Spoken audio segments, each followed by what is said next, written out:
और बीजेपी में पहले उम्मीदवार ने आज नामांकन भर दिया है। आज से नामांकन प्रक्रिया शुरू हो गई थी, तो बीजेपी उम्मीदवार राव इंद्रजीत सिंह ने नामांकन भर लिया है। सीएम सैनी राव इंद्रजीत सिंह के साथ मौजूद रहे। गुरुग्राम से बीजेपी प्रत्याशी है राव इंद्रजीत सिंह और इस नामांकन के दौरान सुधा यादव, कैबिनेट मंत्री डॉक्टर बनवारी लाल भी उनके साथ मौजूद थे। विधायक सुधीर सिंगला भी उस दौरान मौजूद रहे।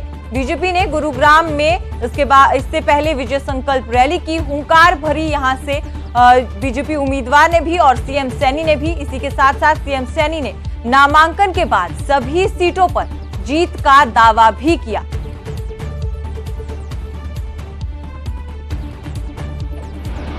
क्योंकि 10 की 10 कमल के फूल खिला करके तीसरी बार नरेंद्र मोदी जी को प्रधानमंत्री बनाने का काम हरियाणा के लोग करेंगे और राव साहब बड़े मार्जिन के साथ तीसरी बार नरेंद्र मोदी जी को प्रधानमंत्री बनाने में राव साहब की बड़ी भूमिका होगी।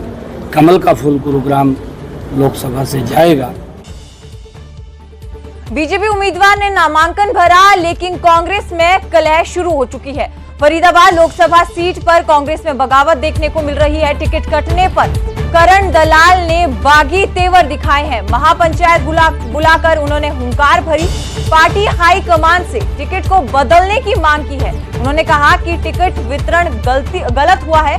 फरीदाबाद की जनता विरोध में है। पार्टी नेताओं पर उन्होंने गंभीर आरोप लगाए और कहा कि पंचायत के सामने बड़ी बड़ी ताकतों को झुकना पड़ता है। पंचायत उन ताकतों को झुकाना जानती है। चौधरी वीरेंद्र सिंह और किरण चौधरी भी टिकट वितरण से खुश नहीं है। ये सब कुछ कहा है करण दलाल ने। गद्दावर नेता करण दलाल, जिन्होंने आज महापंचायत बुलाई थी, उनकी टिकट कटी है। उसके बाद से वो नाराज बताए जा रहे हैं और उन्होंने पार्टी नेताओं पर भी गंभीर इल्जाम लगाए। साथ ही ये कहा कि पंचायत के सामने बड़ी बड़ी ताकतों को झुकना पड़ता है। उन्होंने ये भी यहाँ पर कहा कि चौधरी वीरेंद्र सिंह और किरण चौधरी भी जो टिकट वितरण हुआ है उससे खुश नहीं है। जो कांग्रेस के लोग बीजेपी का साथ दे रहे थे, तो आज इस मिली भगत की लड़ाई को जो लोकसभा के चुनाव के रूप में हमारे सामने आएगी, इसका हम विरोध कर रहे हैं और इसलिए महापंचायत का सहारा लिया है। महापंचायत हमारे इलाके की पूरे देश और दुनिया में हमारी ताकत से वाकिफ है और हम यही निवेदन कर रहे हैं, भाई हमें मजबूर मत करो। हम लड़ना जानते हैं, हम इस हरियाणा की ताकतों को झुकाना जानते हैं। हमने झुका करके भी दिखाएंगे। पा जाएंगे तो ठीक है, वरना तो जो पंचायत का फैसला है 3 दिन में पता लग जाएगा।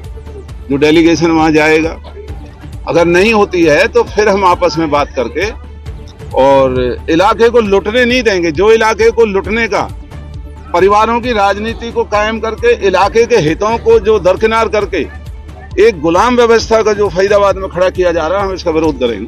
क्या महेंद्र प्रताप जी को टिकट सिर्फ इसलिए मिली है कि कृष्णपाल को फायदा हो सके, ये कहना है आप? देखिए, मैं महेंद्र प्रताप जी का लिए मैंने खुद पहले कहा था कि वो लड़ना चाहें तो हम टिकट मांग ही नहीं रहे। जो बीजेपी से मिले हुए लोग हैं, उन्होंने महेंद्र प्रताप को जबरन घर से आगे निकाल करके खड़ा किया इलाके का नुकसान करने के लिए। ये ना पार्टी का कोई नियम है, ना कोई सभ्यता है।